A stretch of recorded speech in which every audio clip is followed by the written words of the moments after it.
Hey everyone, good morning to all and welcome to another study vlog. So अभी हो रहे हैं morning के 5 AM एंड मैं अपनी मॉर्निंग के स्टार्ट कर रही हूँ कॉफ़ी के साथ, जस्ट बिकॉज मैं कॉफ़ी के बिना नहीं उठ सकती। And there are so many aspirant जो राइट नाउ मुझसे पूछ रहे थे कि आप फिज़िक्स को कैसे करते हैं। तो मैं आप लोगों से वही शेयर करूँगी कि मैं अपनी फ़िज़िक्स को कैसे टैकल कर रही हूँ। राइट नाउ मैं काफ़ी अच्छा अपना स्कोर कर पा रही हूँ फ़िज़िक्स में। दैट्स द रीज़न मैं सोच रही हूँ कि आप लोगों से भी शेयर कर देती हूँ कि किस तरीके से आपको टैकल करनी चाहिए, because we need aspirant. Even अगर हमें फ़िज़िक्स आती भी है ना, तब भी हम फिज़िक्स करने से डरते हैं। तो गाइस, मैं सबसे पहले क्या करती हूँ, मैं अपने क्वेश्चन प्रैक्टिस करती हूँ। देन उसके बाद मैं अपने नोट्स रिवाइज करती हूँ फिज़िक्स में। मैं इसका रीज़न बताऊँगी कि मैं पहले क्वेश्चन अटैम्प्ट क्यों करती हूँ, नोट्स बाद में क्यों रिवाइज करती हूँ। राइट नाउ मैं अपने मैग्नेटिज्म एंड मैटर के क्वेश्चन प्रैक्टिस कर रही हूँ। तो अगर मुझे कोई इशू आता है ना किसी कॉन्सेप्ट में, तो उसके लिए मैं एक रिसेंटली अभी मुझे जो एप्लीकेशन पता चली थी, मैं उसको यूज़ करती हूँ। क्योंकि आप ऑनलाइन कोचिंग में एनरोल हैं, तो आपके पास टीचर तो है नहीं कि आप उससे जाकर अपने एक्स्ट्रा कॉन्सेप्ट के बारे में पूछें। तो मैं उसके लिए ये एप्लीकेशन यूज़ करती हूँ, ये काफ़ी हेल्पफुल गाइस, है। जैसे ये प्रीवियस ईयर की बुक है, इसमें से मुझे ये क्वेश्चन नहीं हुआ था, तो मैं उसके लिए कौन सा ऐप यूज़ कर रही हूँ, फिलो ऐप यूज़ कर रही हूँ। क्योंकि मैं ऑनलाइन कोचिंग में हूँ तो कोई टीचर नहीं है जिससे मैं पूछूँ।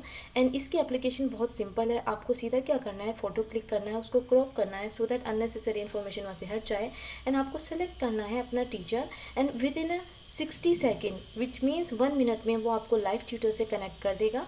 एंड देखो, जैसे मुझे मेरे टीचर से कनेक्ट कर दिया है। And as you can see कि टीचर कितने अच्छी तरीके से क्वेश्चन के कॉन्सेप्ट बता रहे हैं पेपर पर लिख कर। एंड आपको ऐसे कहाँ पर टीचर मिलेंगे जो आपको इस तरीके से ऑनलाइन में समझा रहे हैं। सो गाइस, मैं आपको लिंक डिस्क्रिप्शन में दे दूँगी, आप भी इस ऐप को जाकर चेकआउट कर सकते हैं। Very simple and very good to use. में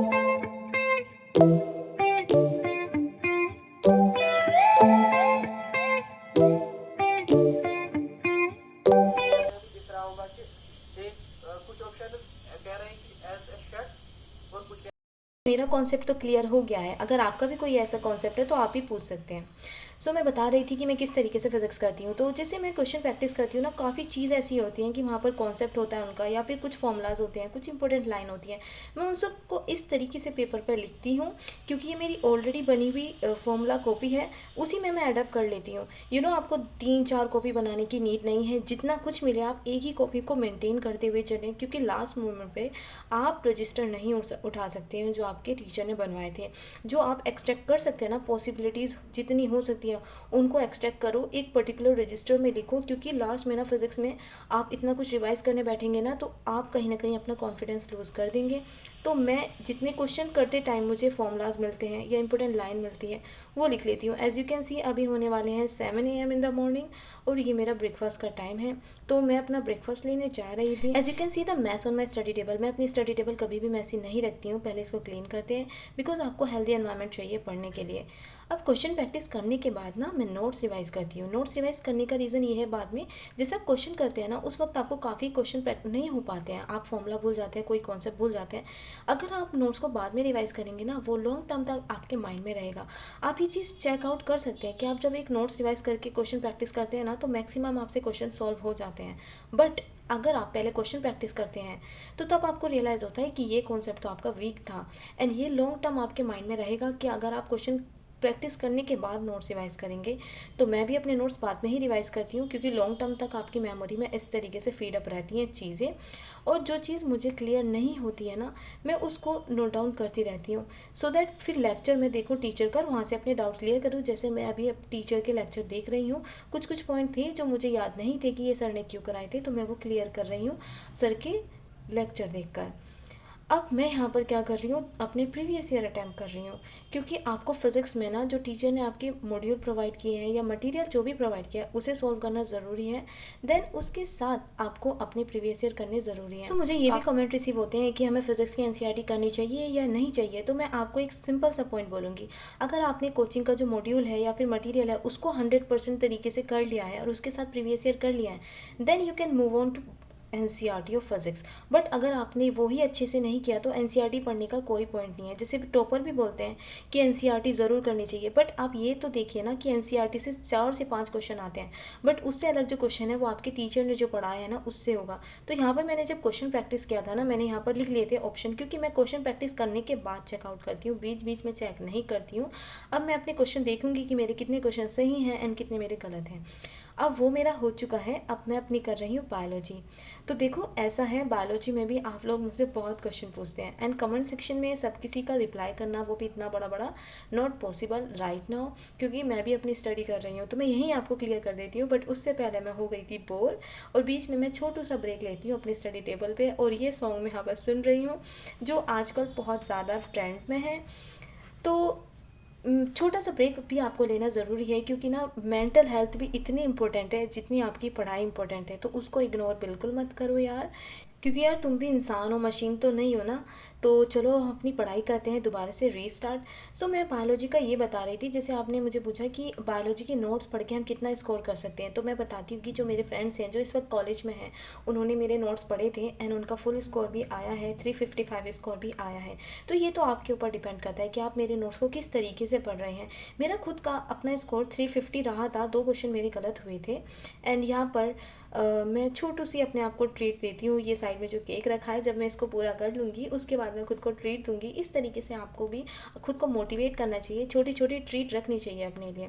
तो जी बायोलॉजी के आप मेरे नोट्स करें, उसके साथ जो एनसीईआरटी में जो आपके डायग्राम्स हैं, जो टेबल्स हैं, वो अगर आप अच्छे से कर लेंगे ना तो you can easily score 300+ marks. देखो कोई स्टूडेंट ऐसे गारंटी नहीं लेता कि पूरे में से पूरे आपके आ जाएंगे, बट अगर आप अच्छे से मेरे नोट्स को कर लेंगे ना तो वो भी पॉसिबिलिटी है कि आ जाएंगे। एंड ये मैंने अपनी बायोलॉजी कर ली थी, तो उसके बाद मैं खुद को एक छोटू सी ट्रीट दे रही हूँ, क्योंकि ये भी ज़रूरी है खुद को इस तरीके से मोटिवेट रखना थ्रू आउट ये जर्नी। जब आपकी स्टडी इतनी ज़्यादा हैक्टिक होती है और जब एग्ज़ाम का प्रेशर इतना ज़्यादा होता है ना, तो आपको अपनी मेंटल हेल्थ पर भी बहुत ध्यान देना पड़ता है। अब यहाँ पर मैं अपनी कर रही हूँ केमिस्ट्री, क्योंकि मेरा फिज़िक्स एंड बायोलॉजी हो गया है। एंड केमिस्ट्री में मैं किस तरीके से करती हूँ वो भी आप लोगों को मैं बताऊँगी, बट उससे पहले मैं आपको ये चैनल आप लोगों को दिखाना चाहती हूँ। ये है मेडिको जर्नी। तो मेडिको जर्नी दूसरा चैनल है मेरा, जहाँ पर मैं डेली शॉर्ट मोटिवेशनल वीडियो डालती हूँ। एंड ये भी मैंने इसलिए डाली क्योंकि मुझे काफ़ी बच्चों के कमेंट रिसीव हुए एंड कमेंट से ज़्यादा मुझे मेल रिसीव होते हैं कि आप डेली डेली व्लॉग डालो, but this is not possible for me, क्योंकि डेली व्लॉग बनाना देन उसको एडिट करना ऐसे पॉसिबल नहीं हो पाता। तो मैंने सोचा ये शॉर्ट मोटिवेशनल वीडियो चैनल से हम लोग आपस में कनेक्ट रहेंगे। मैं लिंक दे दूँगी, आप वहाँ पर जाकर ज़रूर सब्सक्राइब करना यार। तो केमिस्ट्री में भी मेरा वही तरीका होता है कि मैं नोट्स में ना जितनी चीज़ होती है उनको एक्सट्रैक्ट कर लेती हूँ और अपने पर्टिकुलर जो मैंने कॉपी बनाई हुई है, रजिस्टर बनाया हुआ है, उसमें लिखती हूँ। एंड या मैं जो ये लिखती हूँ ना, जैसे काफ़ी लोग बोलते हैं कि ये तो बस लिखती रहती है, इधर से इधर लिख लेती है, इधर से इधर। तो मेरा जो चीज़ों को रिवाइज़ करने का तरीका है ना, वो लिख के करती हूँ मैं। मुझे ये आदत बचपन से ही है। मैं जब भी स्टडी करती थी ना, चीज़ों को लिख कर मैं रिवाइज़ करती थी, क्योंकि वो लॉन्ग टर्म आपके माइंड में रहती है। अब जब बिना लिखे करते हैं ना, तो वो कुछ दिन तक तो आपके माइंड में रहती है, उसके बाद आप भूल जाते हैं। तो ये ऐसा नहीं है कि मैं इधर से इधर चीज़ों को नोट डाउन ही कर रही हूँ, मैं लिख कर रिवाइज़ करती हूँ। मैं ये दोबारा से बोल रही हूँ, तो इस तरीके से मत बोलिए। अगर आप किसी के लिए अच्छा नहीं बोल सकते ना, तो यार बुरा भी मत बोलिए। देखो एग्ज़ाम का प्रेशर कितना होता है आप भी जानते हो, और मैं यहाँ जहाँ कोटा में रह रही हूँ ना, इतने स्टूडेंट सुसाइड कर रहे हैं, जो चीज़ आप लोगों को पता भी नहीं है। तो प्रेशर देखिए ना, उसके बाद भी मैं आप लोगों को मोटिवेट कर रही हूँ। अब हो गया था हमारा लंच का टाइम और मैं वेट कर रही थी अपनी फ्रेंड का, क्योंकि हम दोनों साथ ही जाते हैं एंड वो अभी कोचिंग से नहीं आई थी। तो मैंने सोचा जब तक वो आती है मैं अपने क्वेश्चन प्रैक्टिस कर लेती हूँ, टाइम क्यों वेस्ट करना। एंड लंच करके आने के बाद हमने थोड़ा सा पावर नैप लिया, बट मेरी फ्रेंड क्योंकि कोटा में इतनी गर्मी है ना, ज़्यादा एग्जॉस्ट हो जाती है, तो वो भी सो रही थी एंड मैं उसको डिस्टर्ब नहीं करना चाहती थी। इसलिए मैंने क्या किया, लाइट को ऑन नहीं किया और अपने लैम्प को ऑन किया और अपनी स्टडी को स्टार्ट कर दिया। देखिए ये स्टडी बहुत ज़्यादा ज़रूरी है अगर आपको डॉक्टर बनना है, बट उसके साथ ना खुद को एक अच्छा इंसान भी बनाइए। आसपास जो आपके लोग हैं ना, उनकी केयर कीजिए। और ऐसा नहीं है कि किसी को हर्ट करके आपको कुछ मिल जाएगा, आप कहीं ना कहीं अंदर से बहुत गंदा फील करते हैं। तो ट्राई कीजिएगा कि किसी को ना आप हर्ट मत कीजिए, अपने या तो बातों से या अपने एक्शन से, किसी भी तरीके से नहीं। आप खुद की भी मेंटल हेल्थ का ध्यान रखिए और दूसरे का भी सोचिए ना, कि दूसरों को अगर आप कुछ कहेंगे तो वो हर्ट हो सकता है। तो जैसे मैं आपको बता रही थी कि इस वक्त एग्ज़ाम का इतना प्रेशर है ना, काफ़ी स्टूडेंट तो गिव अप कर चुके हैं। वो क्या सोच रहे हैं ना, नेक्स्ट ईयर हम कर लेंगे, दोबारा से हम ड्रॉप ले लेंगे। तो मैं ये दोबारा से आपको बताना चाहती हूँ, ये जो आपका जो फेज़ आता है ना, ये हर बार एग्ज़ाम से पहले आता है। आपको लगता है कि आप गिव अप कर दें, बेटर रहेगा, नेक्स्ट ईयर आप ड्रॉप ले लेंगे और इतने अच्छे से पढ़ेंगे तो इस बार तो 720 आउट ऑफ 720 ले आएंगे और एक भी दिन वेस्ट नहीं करेंगे। बट ऐसा नहीं होता है। स्टार्टिंग में आपकी एनर्जी बहुत हाई रहती है, बट जैसे जैसे एग्ज़ाम क्लोज आता है ना, एनर्जी डाउन होती जाती है एंड फाइनली एग्ज़ाम से पहले हर बार स्टूडेंट यही सोचता है कि हम ड्रॉप ले लेंगे। तो अभी भी बहुत टाइम है आपके पास, आप ड्रॉप का मत सोचिए। 2 मंथ से ज़्यादा आपके पास अभी टाइम है। एंड ये हम गए थे बाहर, हमारी स्टडी हो गई थी क्योंकि हमें थोड़ी सी शॉपिंग करनी थी। एंड यहाँ पर हम देख रहे थे तो चीज़ें इतनी महंगी थी ना कि हमने कुछ नहीं लिया।